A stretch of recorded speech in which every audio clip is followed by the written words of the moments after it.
Capítulo 9.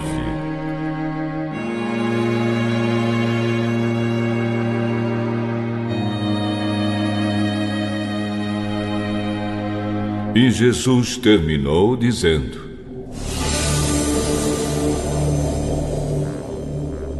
Eu afirmo a vocês que isto é verdade.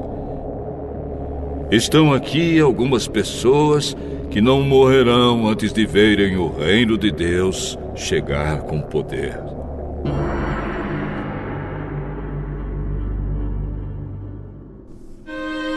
Seis dias depois, Jesus foi para um monte alto, levando consigo somente Pedro, Tiago e João. Ali, eles viram a aparência de Jesus mudar. A sua roupa ficou muito branca e brilhante, mais do que qualquer lavadeira seria capaz de deixar. E os 3 discípulos viram Elias e Moisés conversando com Jesus. Então Pedro disse a Jesus: Mestre, como é bom estarmos aqui. Vamos armar 3 barracas, uma para o Senhor, outra para Moisés e outra para Elias. Pedro não sabia o que deveria dizer, pois ele e os outros 2 discípulos estavam apavorados. Logo depois, uma nuvem os cobriu, e dela veio uma voz: Este é o meu filho querido, escutem o que ele diz. Aí os discípulos olharam em volta e viram somente Jesus com eles. Quando estavam descendo do monte, Jesus mandou que não contassem a ninguém o que tinham visto, até que o Filho do Homem ressuscitasse.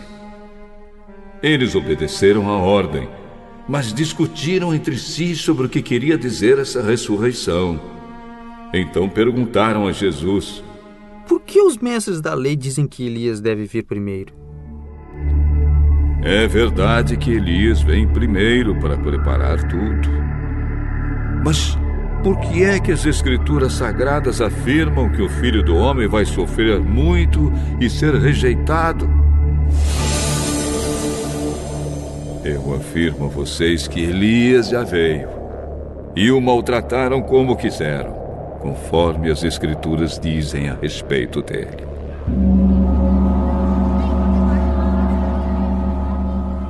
Quando eles chegaram perto dos outros discípulos, viram uma grande multidão em volta deles e alguns mestres da lei discutindo com eles. Quando o povo viu Jesus, todos ficaram admirados e correram logo para o cumprimentarem. Jesus perguntou aos discípulos: O que é que vocês estão discutindo com eles? Um homem que estava na multidão respondeu: Mestre, eu trouxe meu filho para o Senhor, porque ele está dominado por um espírito mau e não pode falar.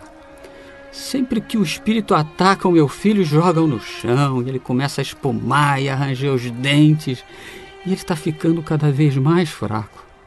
Já pedi aos discípulos do Senhor que o expulsassem o espírito, mas eles não conseguiram.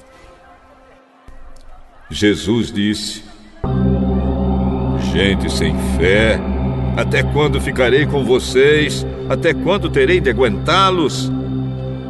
Tragam o menino aqui. Quando o levaram, o espírito viu Jesus e sacudiu com força o menino. Ele caiu e começou a rolar no chão, espumando pela boca. Aí Jesus perguntou ao pai: Quanto tempo faz que o seu filho está assim? Ele está assim desde pequeno. Muitas vezes o espírito joga no fogo e na água para matá-lo.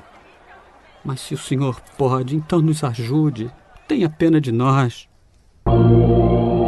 Se eu posso, tudo é possível para quem tem fé. Eu tenho fé. Ajude-me a ter mais fé ainda. Quando Jesus viu que muita gente estava se juntando ao redor dele, ordenou ao espírito mau: espírito surdo-mudo, saia desse menino e nunca mais entre nele. O espírito gritou, sacudiu o menino e saiu dele. O menino ficou como morto. Por isso todos diziam que ele havia morrido. Mas Jesus pegou o menino pela mão e o ajudou a ficar de pé. Quando Jesus entrou em casa, os seus discípulos perguntaram a ele em particular: por que foi que nós não pudemos expulsar aquele espírito? Este tipo de espírito só pode ser expulso com oração.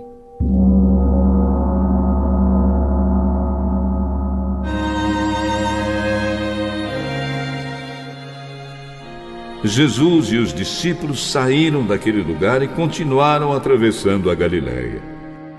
Jesus não queria que ninguém soubesse onde ele estava, porque estava ensinando os discípulos. Ele dizia a eles: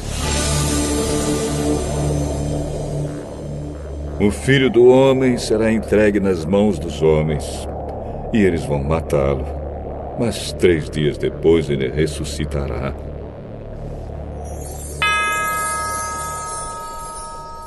Eles não entendiam o que Jesus dizia, mas tinham medo de perguntar. Jesus e os discípulos chegaram à cidade de Cafarnaum. Quando já estavam em casa, Jesus perguntou aos 12 discípulos: o que é que vocês estavam discutindo no caminho? Mas eles ficaram calados, porque no caminho tinham discutido sobre qual deles era o mais importante. Jesus sentou-se, chamou os 12 e disse: se alguém quer ser o primeiro, deve ficar em último lugar e servir a todos. Aí segurou uma criança e a colocou no meio deles, e abraçando-a, disse aos discípulos: aquele que, por ser meu seguidor, receber uma criança como esta, estará também me recebendo. E quem me receber, não recebe somente a mim, mas também aquele que me enviou. João disse: mestre, vimos um homem que expulsa demônios pelo poder do nome do Senhor, mas nós o proibimos de fazer isso porque ele não é do nosso grupo. Não o proíbam, pois não há ninguém que faça milagres pelo poder do meu nome e logo depois seja capaz de falar mal de mim. Porque quem não é contra nós é por nós. Eu afirmo a vocês que isto é verdade. Quem der um copo de água a vocês, porque vocês são de Cristo, com toda certeza receberá a sua recompensa. Quanto a estes pequeninos que creem em mim, se alguém for culpado de um deles me abandonar, seria melhor para essa pessoa que ela fosse jogada no mar com uma pedra grande amarrada no pescoço.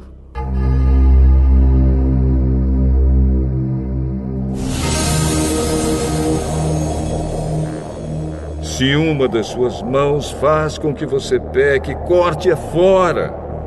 Pois é melhor você entrar na vida eterna com uma só mão do que ter as duas e ir para o inferno, onde o fogo nunca se apaga. Ali os vermes que devoram não morrem e o fogo nunca se apaga. Se um dos seus pés faz com que você peque, corte-o fora. Pois é melhor você entrar na vida eterna aleijado do que ter os 2 pés e ser jogado no inferno.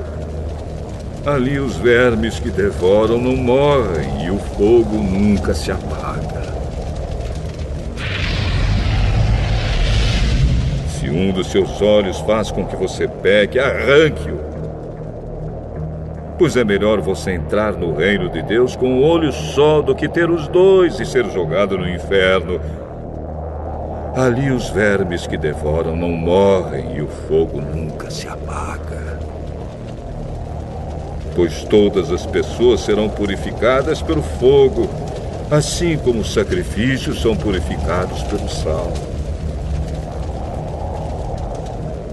O sal é uma coisa útil, mas se perder o gosto, como é que vocês poderão lhe dar gosto de novo? Tenham sal em vocês mesmos e vivam em paz uns com os outros.